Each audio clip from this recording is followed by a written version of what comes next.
இன்றைக்கும் அந்த விசுவாசம் நம்மிடத்துல இருக்குமே என்றால் உண்மையாக எங்கிருந்து யாரும் வெறுமையா திரும்பி போக முடியாது.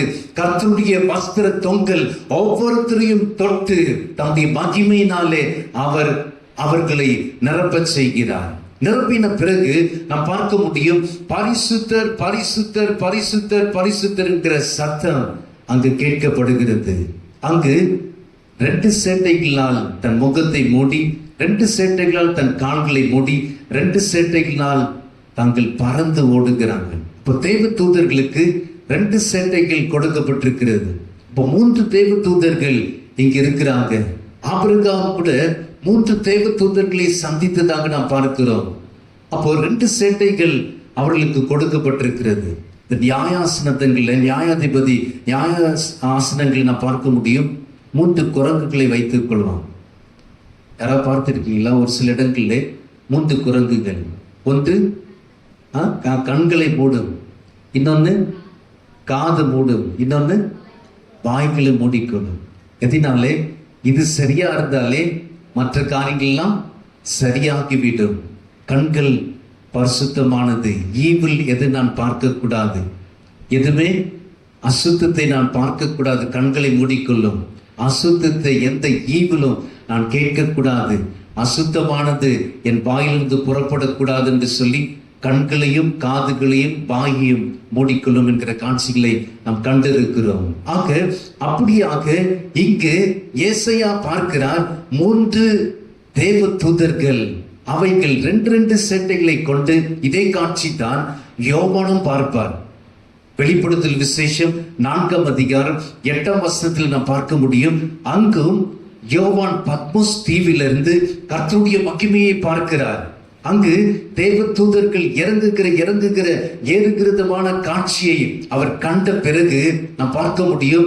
அவர் வெளிப்படுத்தல் விசேஷத்தை அந்த தருணத்தில் அவர் எழுதுகிறதை நாம் பார்க்க முடியும். வெளிப்படுத்தல் 4:8 நாம் வாசிப்போம் என்றால்,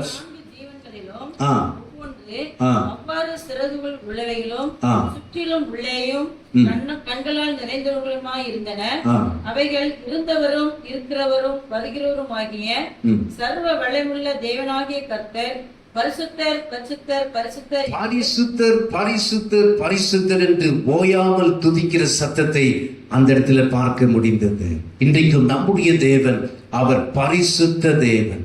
நம் தேவனுடைய ஆசாரிப்பு அல்லது இந்த ஆலயத்திற்கெல்லாம் வரும் பொழுது, ஆண்டவரை என்னை பரிசுத்தப்படுத்தும் பரிசுத்தப்படுத்தும் என்று சொல்லி முழு இதயத்தோடு கூட நாம் வந்து தேவனை தொழுது கொள்ளும் பொழுது, நாம் என்னென்ன காரியங்களை வேண்டிக் கொள்கிறோமோ அந்த காரியங்களை நமக்கு அனுக்கிரகம் செய்கிற தேவன். அவர் பரிசுத்தராய் இருக்கிறபடினாலே நாமும் பரிசுத்தராய் அப்படி தொழுது கொள்ள ஏங்கும் பொழுது, ஆண்டவரே உம்முடைய பரிசுத்தம் எனக்கும் தாரும். இன்றைக்கு யோசுவா ஜனங்களை கடத்தி கொண்டு செல்கிறார், அதாவது நடத்துகிறார். அநேக தேசங்களை கடக்கிறார். முதலாவது எரிகோ அந்த மதில்களெல்லாம் மேற்கொள்ளுகிறார். வெறுமனே துதியின் சத்தத்தினாலே எரிகோ மதில்களை அவர் மேற்கொண்டார். 6 நாட்கள் ஒவ்வொரு முறையும் நீங்க அவரை தொழுது கொள்ளுங்க. 7ஆவது நாளிலே 7 முறை எரிகோ மதிலை சுற்றி நீங்கள் ஆர்ப்பரிக்கிற சத்தம் கேட்கப்படும் பொழுது ஆட்டோமேட்டிக்காய் எரிகோ மதில்கள் விழும் என்று சொல்லி சொன்னபோது 7ஆவது நாளிலே 7 முறை சுற்றி நாங்க எரிகோ மதில் அப்படியாக இடிந்து விழுந்தது. இன்றைக்கோ இந்த ரகசியத்தை நாமும் அறிந்து கொள்வோம். என்ன ரகசியம் என்றால், எந்த வீட்டில துதியின் சத்தம் இருக்கிறதோ, நீதிமானுடைய கூடாரத்திலிருந்து ரட்சிப்பு என்கிற கம்பீர சத்தம் இருக்கிறது என்று சொன்ன வசனத்தின்படி எந்த குடும்பத்தில துதியின் ஆராதனை இருக்கிறதோ அங்கு பிரச்சனைக்கு இடம் இல்லை, அங்கு கவலைக்கு இடம் இல்லை, அங்கு பாவ தோஷங்களுக்கு இடம் இல்லை. துதியின் சத்தத்தினாலே நாம் எரிகோ மதில்கள் அவர்கள் எப்படி மேற்கொண்டார்களோ அதே விதமாக துதியின் சத்தத்தினாலே வருகிற சோதனைகளை மேற்கொள்ள முடியும். அவர்கள் எரிகோவை மேற்கொண்டாங்க.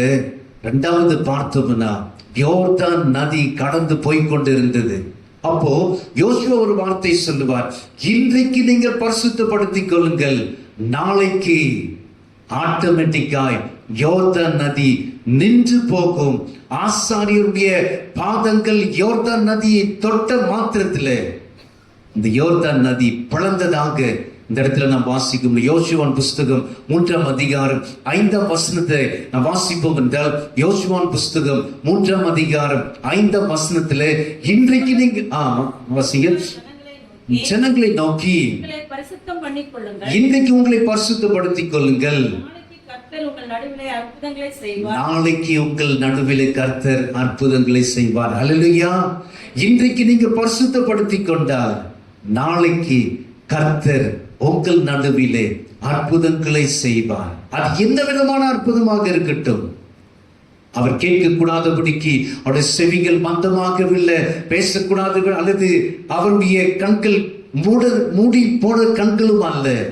உங்கள் அக்கிரமங்களே ஏசாயா 51, 59, 1-2 வசனங்கள் நாம் வாசி இருக்க வேண்டாம். அதில் பார்த்து கேட்கக்கூடாதபடிக்கு அவருடைய செவிகள் மந்தமாகவில்லை, பார்க்கக்கூடாதபடிக்கு அவருடைய கண்கள் மூடி போனவைகள் அல்ல. உங்கள் அக்கிரமங்களை கர்த்தருக்கும் எனக்கும் நடுவாக பிரிவினை ஏற்படுத்தி இருக்கிறது என்று சொல்லி அங்கு நாம் பார்க்கிற விதமாக இன்றைக்கு யோசுவா சொல்லுகிறார், இன்றைக்கு பரிசுத்தப்படுத்தி கொண்டால் நாளைக்கு கர்த்தர் உங்கள் நடுவிலே அற்புதங்களை செய்கிறார். நம்முடைய தேவன் அற்புதத்தின் தேவன்.